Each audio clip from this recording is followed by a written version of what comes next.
Welcome to episode 8 of Four Shot Podcast, where we discuss all things HCS and some things Halo. I am your host Phelan, and with me, I have my vice president Phade. How are we doing today, Hey, Phade? Vice President. I've Yeah. been promoted. Awesome. I'm doing good. Yeah, I How, how's finally the officially moved in. how's the unboxing going? Yeah, it's pretty much all done. We had to, I had to like drive the 5 hours back to where we were last week. So I was, the middle of the week I was MIA again, but then now I'm back here full time and permanently. So that's Nice, nice. for sure. Let's kick things off here. Current rosters. I don't believe there were any official roster moves as the transfer period has ended for this one. I believe there's one more, one or two more. I think one more sometime after Indy. There should be one more. The one thing to note, though, is Denial, much like CLG, had a sub this week. APG was busy at a concert, from what I read, and they had Alumni, who is a part of Denial's stream team, subbing in for him this week. So keep that in Yeah, mind. and he did well. Yeah, we'll touch on it as we discuss the cup and show their placing. But yeah, he didn't do half bad having to sub in. So Saturday, as far as the amateur bracket goes in the online cup, there was some interesting shakeup this week as far as the teams go. The 8 teams who end up moving on are going to be Noble, Enemy, who we've heard the name before. It's nice to see them back. SNK, which is new to me. Vanquish, Annex, Eternity Black, Element 6, and Reality Check. So some fairly notable names in there. But I think the more important news here is the notable teams that didn't make it, and the leader of that being Active Rush. We expected them to be, probably a top 8 team, competing somewhere for that 7th, 8th, maybe 6th spot, depending on the day and how they're doing. But they didn't even get out of the online cup. We can attribute it to maybe they just had an off day, but from what Prototype said on the forums, it seemed like they were just they aren't practicing as much as they need to, and they're kind of a team that has to get in the practice if they want to have any chance, because they're not the most talented team based off the roster. Some other notable teams that didn't make it were Averse, who we saw last week. Vex. Yeah, they made the last 3, I think. So. Yeah, Vex didn't make it, and Onslaught didn't make it. So, is this a fluke with Active Rush, or is this, something we're going to see going forward with them struggling just to make it to the Legendary bracket on Sunday? No, I think it is a fluke that they didn't make the legendary bracket. But I don't necessarily see this Active Rush squad actually pushing for that top 6 like we might have thought they would. I mean, they have had some, I guess, cracks in their armor. I don't know if that's even the right way to say it, just because they haven't lived up to what people thought they might be. But it is a fluke that they didn't make the legendary bracket. They just won't win many round 1 games in the legendary bracket, is my opinion. Yeah. I definitely don't see them struggling to get out of the open bracket on a regular basis, but I'm starting to wonder if they'll, struggle just to make it top 8 when it comes to the legendary side of things. Yeah, I mean, if I was going to be making a prediction right now, I'd be thoroughly surprised if they made the Season 2 finals, barring a very big placing at the LAN, which is entirely possible because they do have a lot of experience on LAN. But right now, I'm not going to be predicting them for a top 8 at the LAN, so I guess that kind of goes to show where my thoughts on them are right now. I wish it was different. I wish that they were doing better, but right now they're not. And with the teams that are above them, the top 6 are really pretty solid right there. And then you have Team Liquid, who's not going anywhere either. And then you have Excellence, and the way Excellence is performed, it's hard to see them dropping out either. Then there's Noble, who is right there too, pushing for those spots, and Reality Check pushing for those spots. And it's going to take a big step up from where Active Rush is at right now to make it to the top 8. So, and I just don't see that right now. But which is sad for Prototype, Straight Sick, and stuff, who have put a lot of time in through Season 1 and the Season 2. So Yeah, for sure. let's pause real quick. Can Yeah. you mute your TV or whatever's on in the Oh, background? yeah. Where's the remote?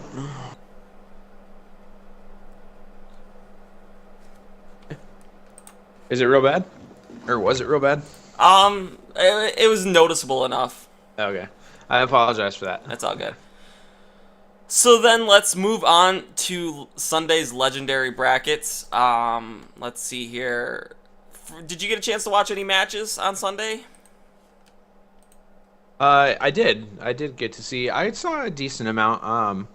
Again, I had to leave right before the finals again, but so that's unfortunate. But I did see a good chunk of it. All right, so let's jump into the round of 16 then.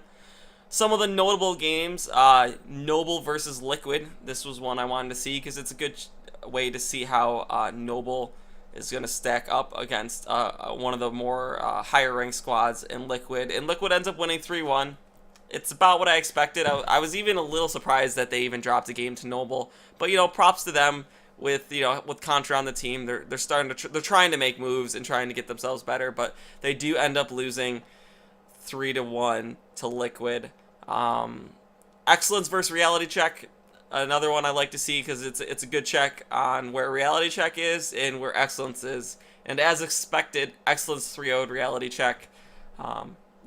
We've talked before about how well Excellence have been doing in recent weeks, and Reality Check, they're just they're not all that great when it comes down to it. Yeah. I mean, They're Excellence is really they're separating, pulling themselves apart, and like separating themselves from those amateur teams. And then Reality Check is, it almost just feels like they've kind of like hit their level, and top 16. They're not any worse than that, but they're not really much better than that either. Um, and yeah, so they're a top 12 team probably, and at least top 16. But yeah, they're just. It doesn't seem like they have anything that's going to push them over the edge into the top 8. And they kind of like had the top 8 seed the one time through like default basically. But that's kind of the impression I'm getting from this Reality Check is there's not much like there that's going to drive them forward. Yeah, and I'm not sure how much longer Septic is going to be allowed in this country. I imagine his work visa has to be almost up or whatever he had to come over. Yeah, that's something I haven't really thought about.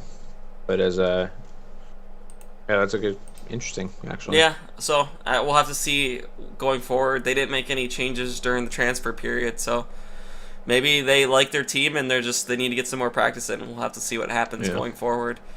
Next up, we had Optic versus Annex. I originally wasn't planning on talking about this match, but it turned out to be super close, and Optic ends up winning 3-2, and they had to go all the way to 5 games. I think it was either game 3 or game 4. Optic had some internet issues and ended up having to forfeit a game to Annex, but they still, Annex did take it to a game 5, but I believe in that game 5 Optic pretty much pulled away with it and showed that they were the superior team like you would expect. And then the last game in the round of 16 that's interesting to note is EG versus SNK.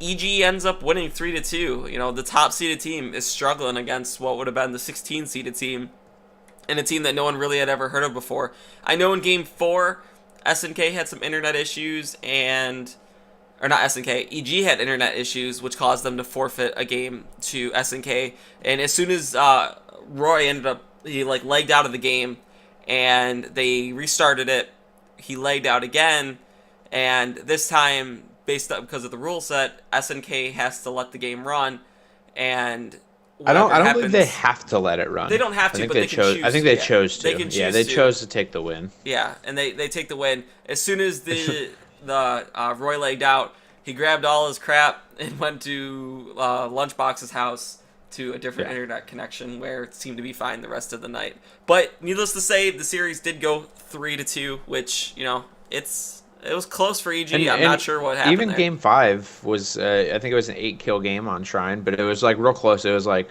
40-38, and then it became 50-42 at the end. But it was a real close game, and They played him well up to the end. Yeah, I'm not entirely sure like the first game why they dropped. I didn't get it. I actually tuned in during the middle of the lockdown game that EG had to forfeit basically. Yeah, I think that's when I tuned in. Because I So mean, I I wasn't didn't. expecting to have to tune in at that point, and I just kind of Yeah, happened to exactly. flip it on and saw what was going on. Yeah, definitely. So I'm not entirely sure what happened with the game that they lost, but um, it just seemed maybe it was the whole internet thing. Roy was having problems during that. Like he just had a really bad connection or something. I don't know. So He did say he doesn't think he was getting hit off. He just thought his yeah, internet was having that's yeah, problems. yeah. He says ISP's been pretty bad in So, general. so yeah, that could definitely have been the reason they were struggling because they pretty much. I don't think they only dropped one game the rest of the tournament after that.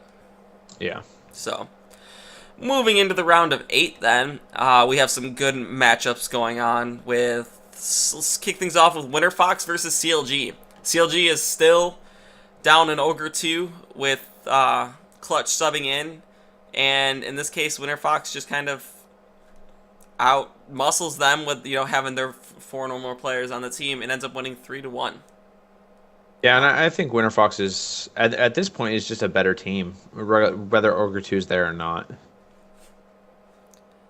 Yeah, I would agree with that, especially with You know, Ogre 2 I being don't. gone. They Oh yeah, they don't have definitely the with Ogre 2 gone. practice. Is really what it's coming down to. Even Yeah. with Clutch, once Ogre 2 gets back, they're gonna have to reacclimate and Mhm. practice, and so I would definitely say Winter Fox has the edge over CLG heading into Indy at this point. Mhm. You know, if CLG were to step up their practice before Indy, I would probably be predicting them ahead of Winter Fox just because, I mean, it's kind of a cop out to say this, but, and not to say that Winter Fox is like online warriors or anything because they're not. I mean, most of them have proven themselves on LAN multiple times. So I'm not sitting here saying that they're online warriors, but their play style translates better online than other play styles. Doesn't mean that like basically it's just like there's two different. You can either be passive or you can be aggressive when at the base level.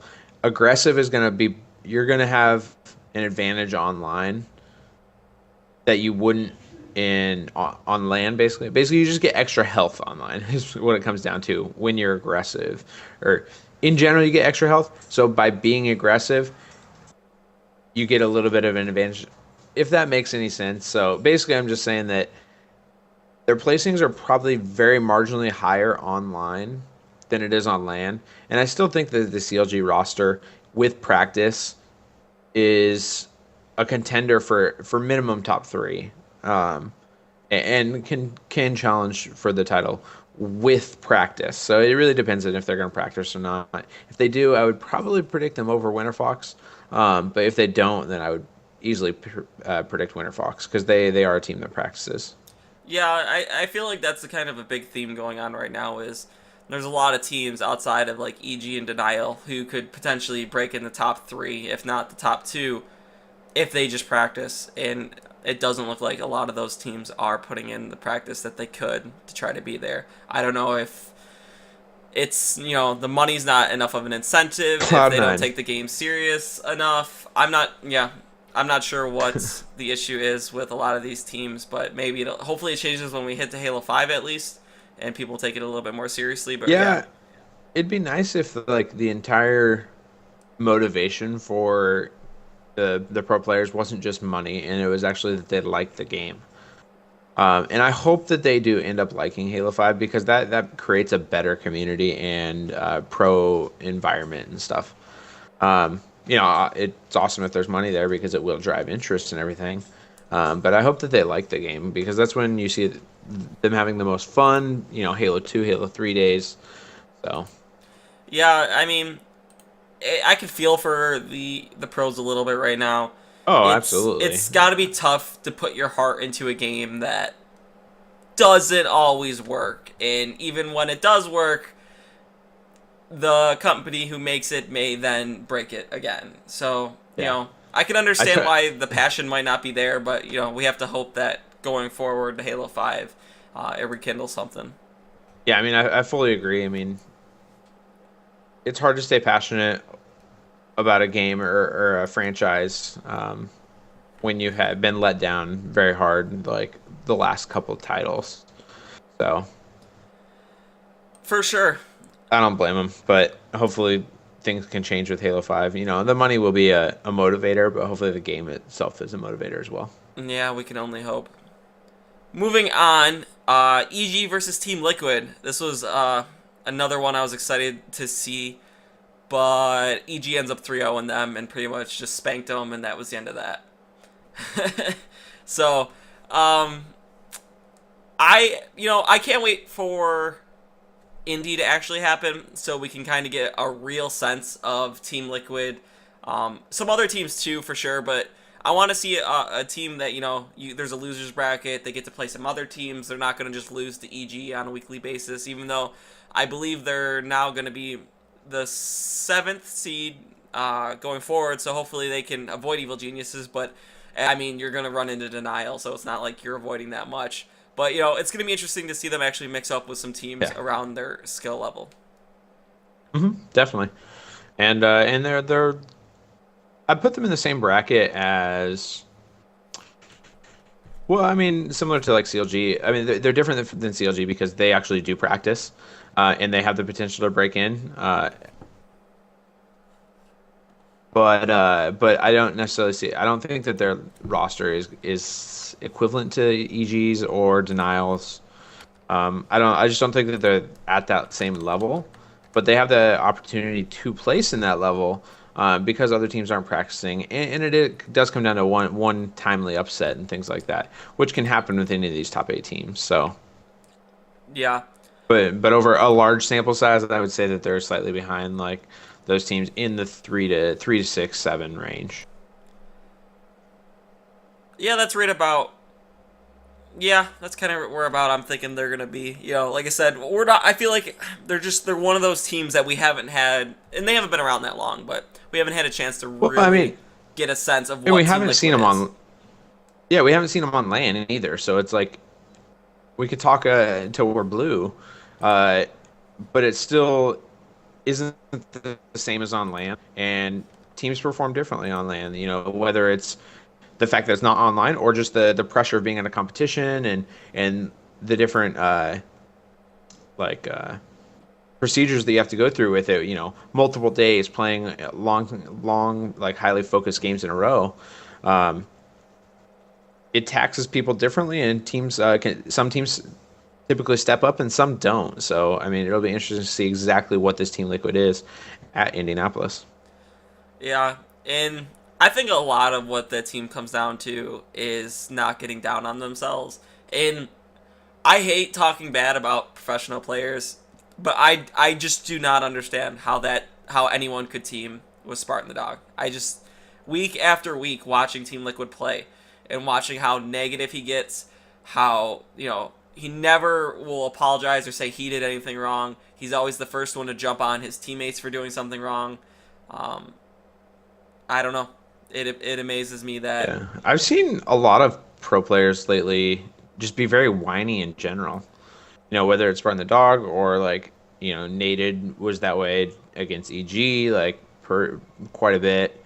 Um, people have traditionally always had problems with hysteria, and we'll get to that a little bit later. But yeah, I don't know. It just seems like there's more and more players that are just kind of acting whiny and almost entitled in ways that I don't know if I saw as much in the past. Yeah, I don't remember ever seeing players like this. And maybe the whole streaming thing is a little bit different because we get to see a side of players that we normally don't get to see. Because when you're back in the That's day true. when you were watching the lands on like MLG and stuff, you didn't get to see the teams talking post game. So like this is all kind of a new Yeah. thing. So maybe it's always been around, but I don't know. It just I cannot listen to Team Liquid communicate because I just get upset listening to Spartan the Dog trash so many people and just get away with it, and the team just lets it go. And I don't know how they can deal with it and deal with him. And kind of same thing for Hysteria, but Hysteria has been a lot better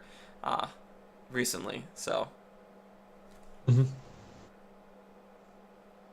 Yeah, it's just that's all toxicity thing that we've talked about before.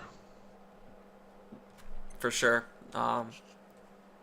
it looks like we got Dave Stew in chat, and he said that he agrees and that he's been telling people the same thing about Spartan the Dog for years, and no one believes him. So we believe you, Dave Stew, and I don't know. It makes me excited to see Indy and see what happens there, because maybe he'll be better with himself when he's in person, and people can punch him for being a dick. So we'll have to see how that plays out.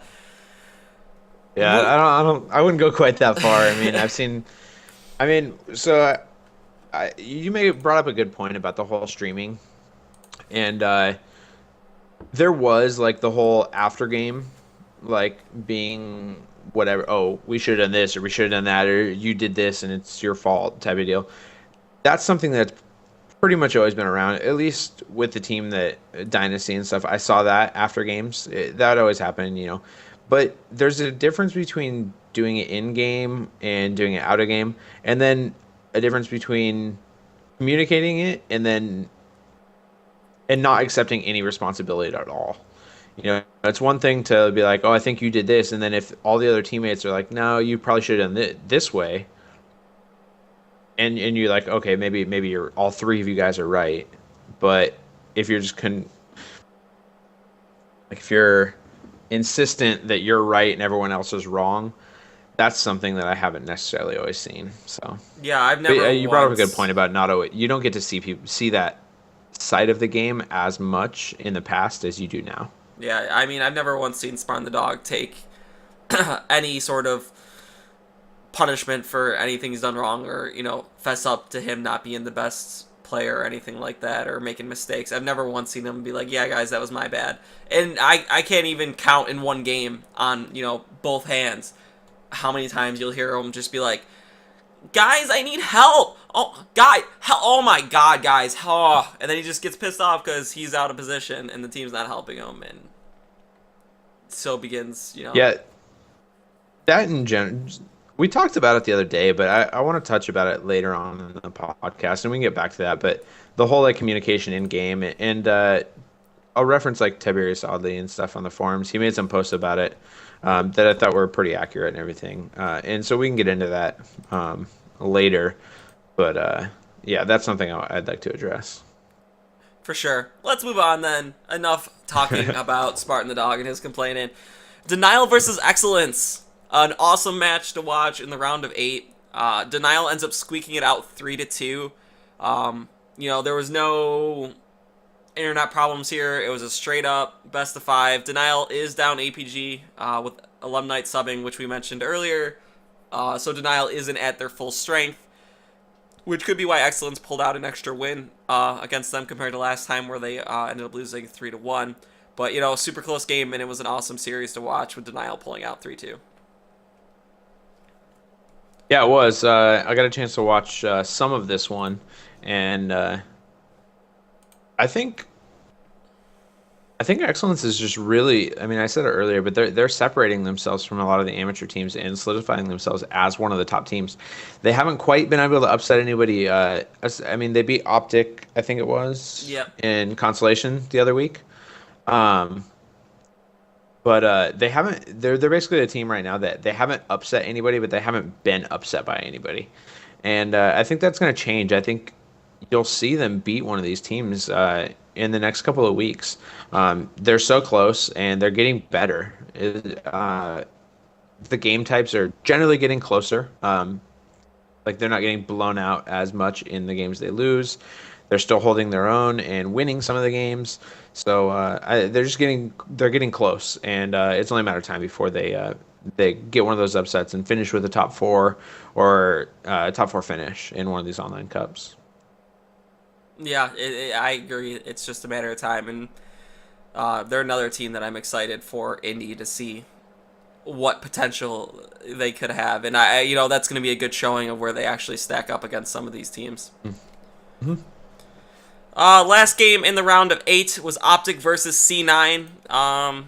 Another super close series, went to game 5.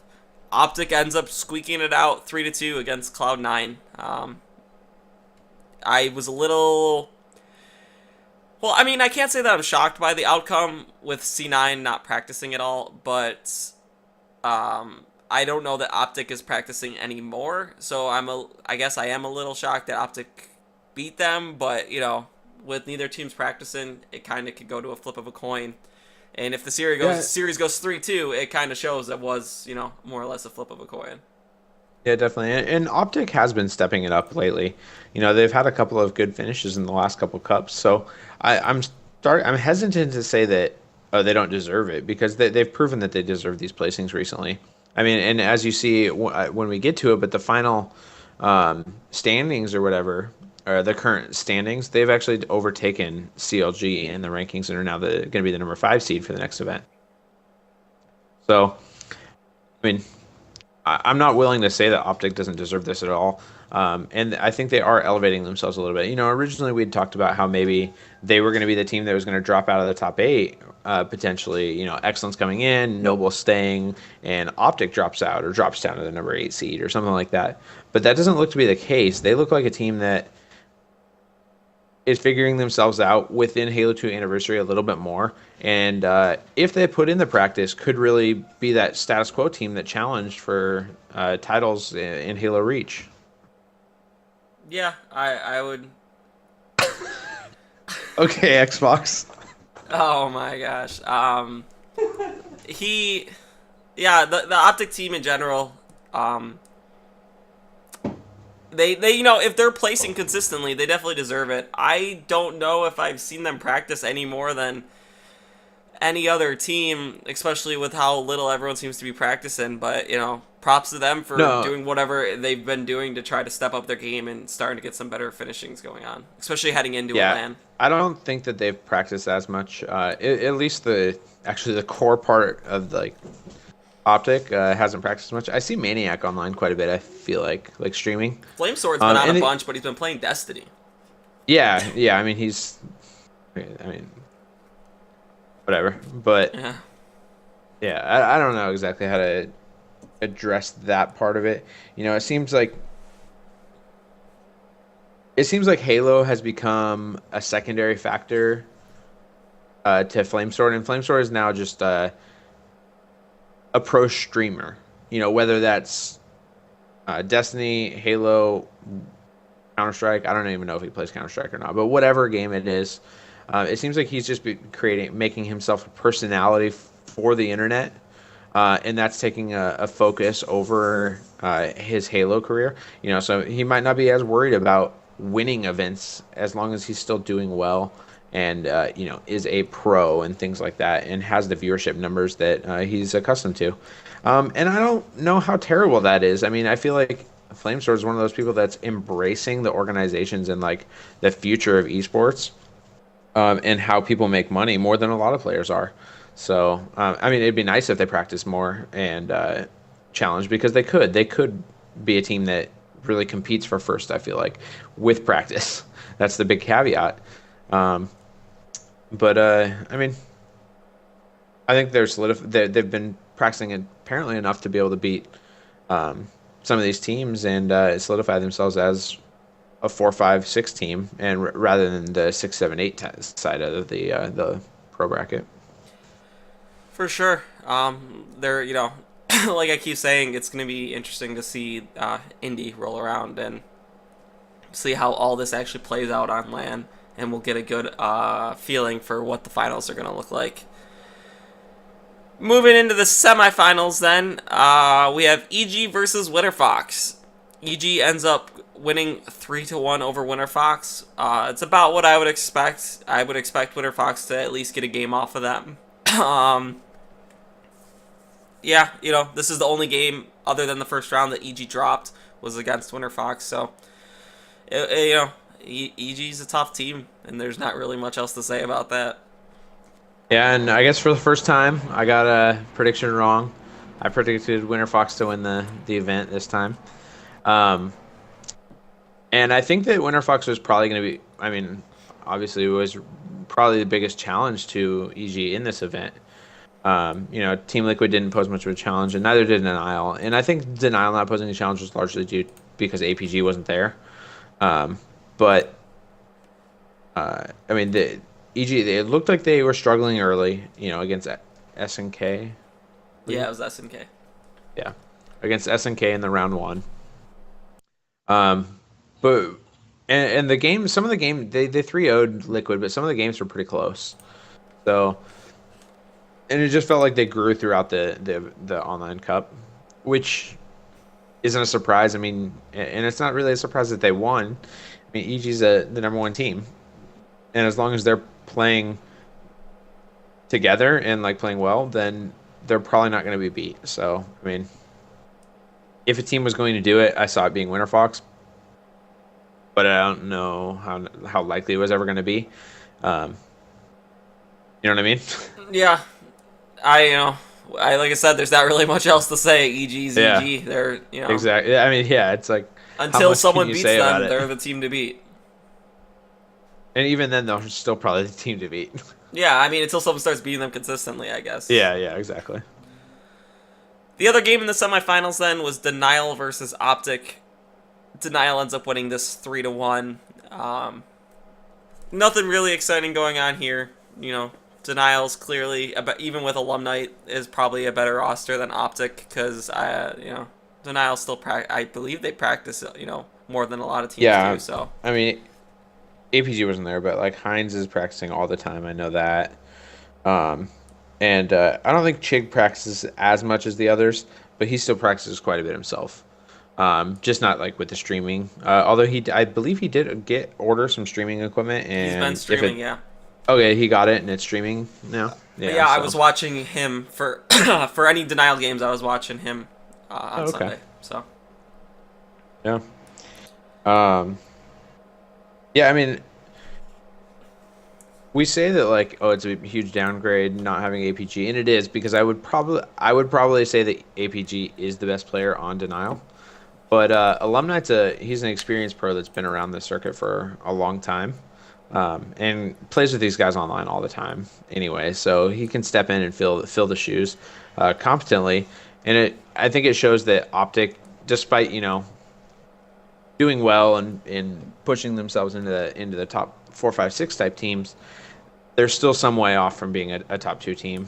And like I said, it's really the practicing. For them, I don't. They weren't gonna beat Denial in my opinion.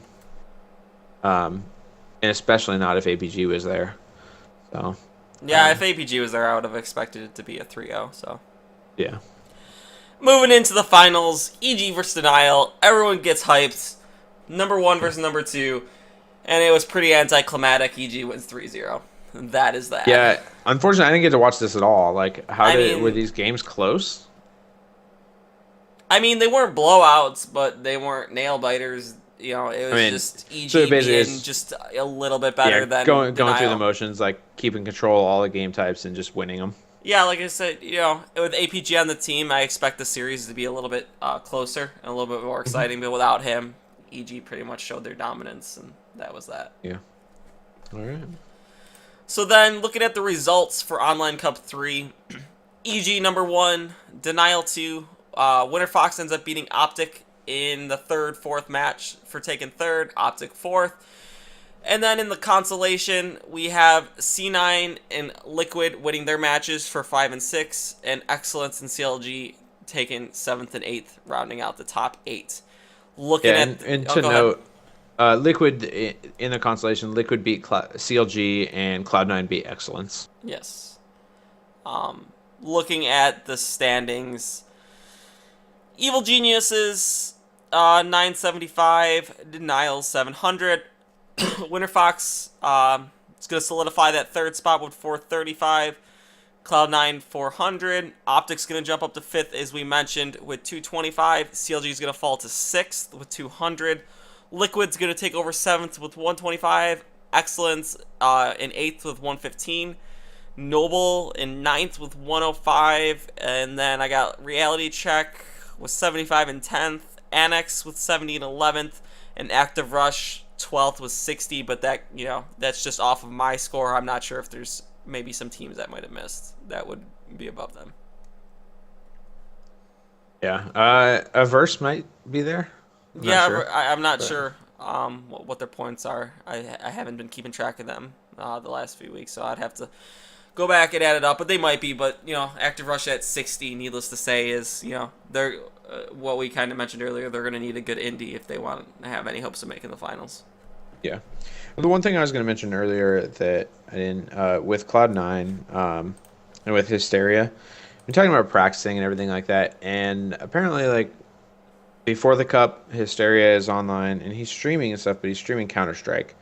And then the second that the Cup is over, he goes back to Counter-Strike. And then also, I mean, he had a very poor online Cup himself. I think he ended up with 2 kills in one of the Slayer games and didn't really take any responsibility for that, and then immediately got off Halo to play a different game. And that's fine. Like, I mean, do what you want, practice or don't, but like, I don't think it's fair to like say it's not your fault when you're performing badly and you're not practicing. So it's like, what are you doing for your team at that point? So I just feel like at that point you're really letting down the rest of your roster. Yeah. But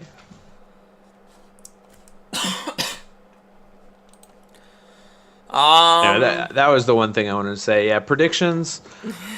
I was wrong. I guess. Do you get points for this? You said Denial. They got second. I mean, it's the highest placing team of the ones that were chosen. So okay. It might be my only win all season. So at least I didn't get goosed. I will take the win. Okay. You are the president. I'm only the vice president. Yeah.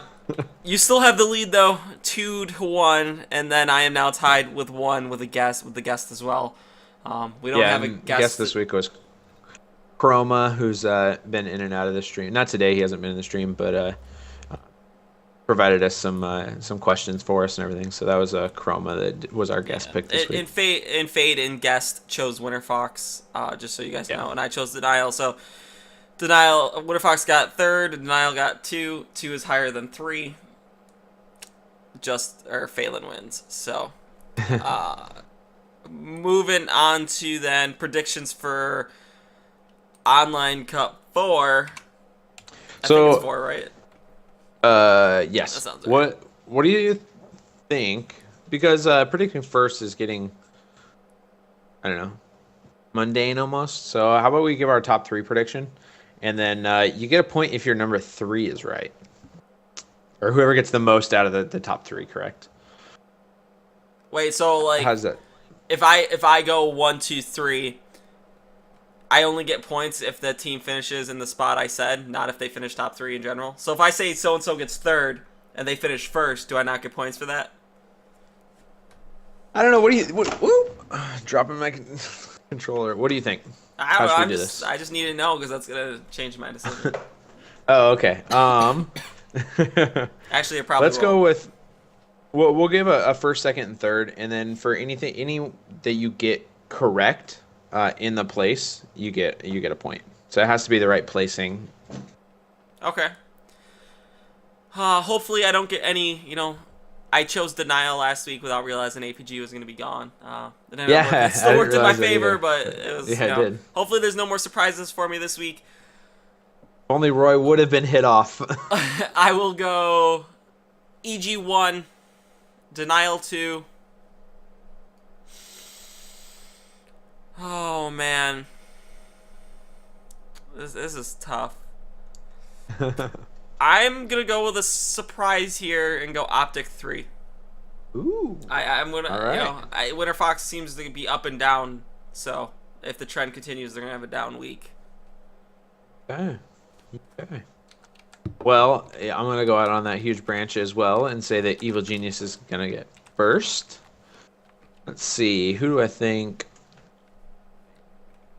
I'm going to go with Liquid for or not Liquid for second. It'll be I was going to say Liquid. No, they'll play Denial, so they could potentially They'll play Denial, and I think they'll beat Denial actually and get top 4. But well, I mean, if we look at the bracket, who would they face if they beat Denial? Yeah, they'll go against Cloud9. Winter Fox. No, Winter Fox. Oh yeah, right, Winter Fox. So and I think Winter Fox will beat them. So I'm going to say Winter Fox second. Winter Fox second. Okay. And then we're going to go with Liquid third. All right. Liquid third. And A good old optic in fourth. Whoa, top three, bro. Oh yeah, top three. Sorry, I'm getting crazy. And we'll have to work on getting some guest selection for this week. Yeah. Let's see here. Community news. Reminder that the Excellence LAN is June 12th through the 14th. That's gonna be Excellence, Winter Yeah. Fox, and Liquid. 2 weeks, right? 2 weeks. Two Yep, weeks. couple weeks. Yeah. There's gonna be some announcers there, And which a will half. be exciting. And one thing that I saw on the forums, which I think is going down based off of some Twitters and some tweets and all that fun stuff, is there's going to be a bet between Liquid and Winter Fox at the LAN, and the losing team's going to have to dye their hair the winning team's colors. Oh wow. So, I hope Winter Fox wins because I think Liquid wearing the purple hair would be pretty awesome. yeah, you know, if getting Ninja to get rid of that pink red hair or whatever the hell he's got now would be nice. Yeah. So, yeah, either way, I think it'd be funny. I think Liquid winning would be interesting just because I can't imagine Nated dyeing his hair or Or Ryan Noob. oh And, man, yeah, Ryan. I never mind. I changed in my mind. I went Liquid to win because Ryan would have to bleach his hair and then dye it the color. I don't 'cause know he's if got it's like gonna be jet like black hair. that much of a permanent thing. It might be just kind of like a spray type No, of it thing. needs to be permanent. We got to talk to these guys. Either way, makes the LAN more exciting. And if there's Yeah, even going to be definitely. announcers there, it's Kobe's dad is not holding anything back. He's it's not just going to be a LAN; it's going to be an event to watch, and I'm excited to see Yeah, it. definitely. The other big news I had was just happened last night after I had gone to bed because I am a working adult and can't stay up till 3 a.m. But Ninja had a sub train You of pleb. 224 in a row, which broke his previous sub train record, which was pretty big for him. And he ended up giving away 3 Xbox Ones in the process of it, which is pretty mean, big as well. Yeah, that's a huge subtrain for probably anybody actually, like regardless of the game. I mean, I watch like the top Hearthstone streamers and stuff, and they have pulled 10,000 viewers a lot of the time, and they don't even have trains going that fast or like that high. So that's ridiculous. So props to him. That's really awesome. Hopefully a lot of those guys don't just cancel their subscription for the next month or whatever. But I mean, either way, it's still awesome for him. Yeah, it's always good to see any of the streamers, especially the Halo streamers, getting support like this because it shows that there are still people out there who care about Halo and are willing to give support to the players, and it's nice to see, and it's a good thing for everyone involved. Yeah, definitely. Moving on to tip trick of the week. It's one that I often see people struggling with more online than anything, but how to push out of bottom blue on lockdown when you get spawn trapped there. So if we assume there's someone in sniper, someone in BR, and someone in library, it pretty much forces you to spawn bottom blue or elbow or somewhere's in that rough area. How do you get out of it? Where should you go? Where should you push? How should you do it? Lay down and die. No, I mean, that's really tough. First off, when you spawn, you don't want to just push out. You're gonna want to sit there and wait for all 4 of your teammates to spawn, because it's a completely useless, like, to even try and do anything if your entire team is, or if your entire team isn't going at once.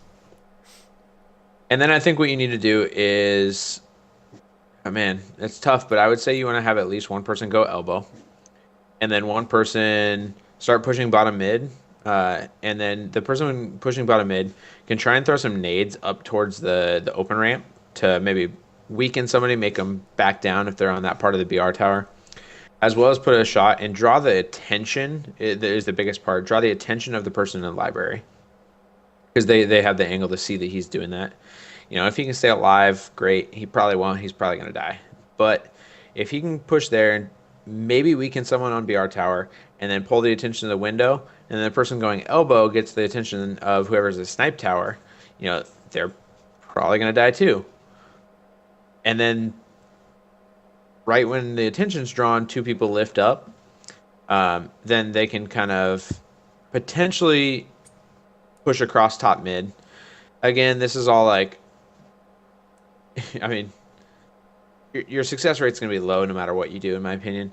But that's what I would say is like going to be your best bet. And then, and the reason you have the person on elbow get the attention of the person in snipe tower is so that potentially when they lift up, they don't get like sniped immediately, because the sniper is looking at the people coming out or the person coming out of elbow, and then whoever's lifting can maybe throw a grenade down to S1 if that's where the person that challenging the elbow person is, or a nade on S2 or put shots there, and you might be able to pick up that snipe kill or the person in the snipe tower, and that's your main focus, because once you've picked him off, then you can respawn at snipe tower, assuming there's only just one person there or whatever. But I would say that's going to be your best bet, and the focus is really just get that one person off. Yeah, just to kind of hit on what you just mentioned, I think it comes down to where the one player is. Because if there's one person in library, Yeah. there's either going to be one at sniper or one at BR, and two at the other location. So whoever side is going to have the one is the one you're going to want to push, and you're going to more or less want to put three guys heading in that direction, because if there's only one guy there, he's even with his team on the other side of the map, he's not going to be able to handle three guys coming at him. So if there's one at sniper, that's going to be a little bit easier to push than BR. So definitely, hopefully that's the case. If it's BR, I definitely agree with sending one person top lift. If they can stay alive, it's a great resource to just get shots. Yeah, I think I said two top lift. I definitely don't mean two, because one nade just wrecks that. Yeah, you want to having one guy top lift is a good idea. You're not gonna want to leave him there too long, because if you all die, you're just gonna keep spawning bottom blue with him. Yeah. But enough to get him up there, get some shots on people, and let you get safely across to whatever location you're trying to get to. Yep. And then the one jump that can help right there is if you do lift top and you have a moment, like you stay alive for a second because people are distracted or whatever, you can jump from the top blue down to BR1 and just basically get off blue quickly and get to a spot where you may potentially be able to survive for a little bit at BR1, and then push yourself up open ramp and make a play at that point. Yeah, I mean, some interesting jumps there, depending on what side you're trying to push.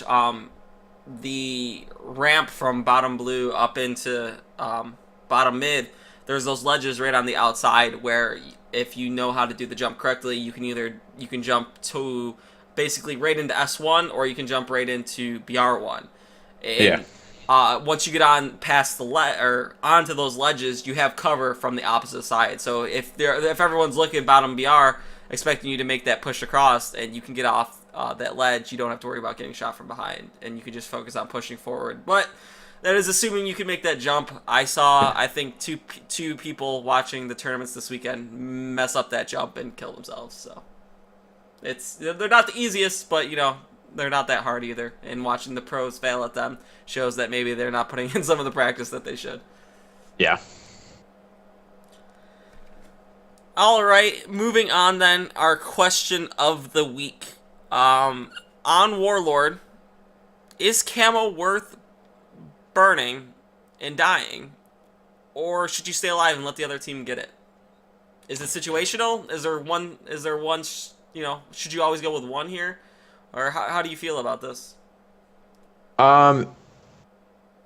If it's like guaranteed that you're gonna die, basically, then I would say just burn it. I guess I would prefer to make them burn it rather than you burn it and die. So if it's like a 50-50 type deal, let them try and grab it, and then you finish them off if that's an option. But you really don't want to risk the chance of them getting it and getting away with it, because that can lead to a double kill or a double kill and an assist, and it can lead to a snowball basically where you die. Your team goes down 3 or 4 kills basically from that one camo.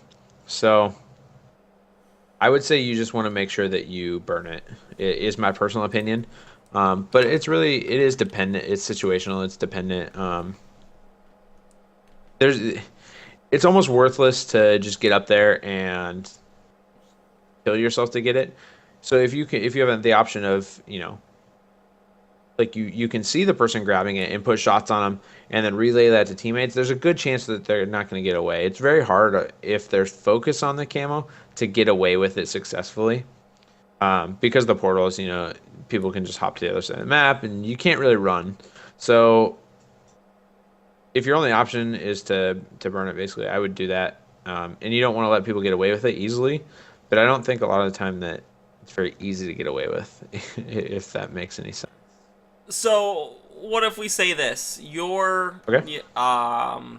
Let's say you're last up, and you can either get the camo and most likely die because they're gonna see you get camo, or you can, you know, try to push somewhere else, live, but they're gonna get it if by doing that. It's either you get it and most likely die, or let them have it and live. I mean, Okay. what Well, if is it's the better option? I mean, should you if try it's to? Slayer, I would burn it. I would try and do it, grab it and burn it, because it's not as like you dying isn't, even though that's the point or whatever. I think it's less detrimental that you die. But if you're the last one alive and it's like a flag or a bomb game, and you die, you're basically giving control like of your team's spawn to the other team. So I think you staying alive is much more beneficial in a objective game type than it is in a Slayer game type in that situation. Yeah, the big reason I want to bring this up is I find myself more and more often playing online that I become the camo guy on the team, and I'm the one who's in Yeah. charge of timing it, and I know the time, so I'm always up there to grab it.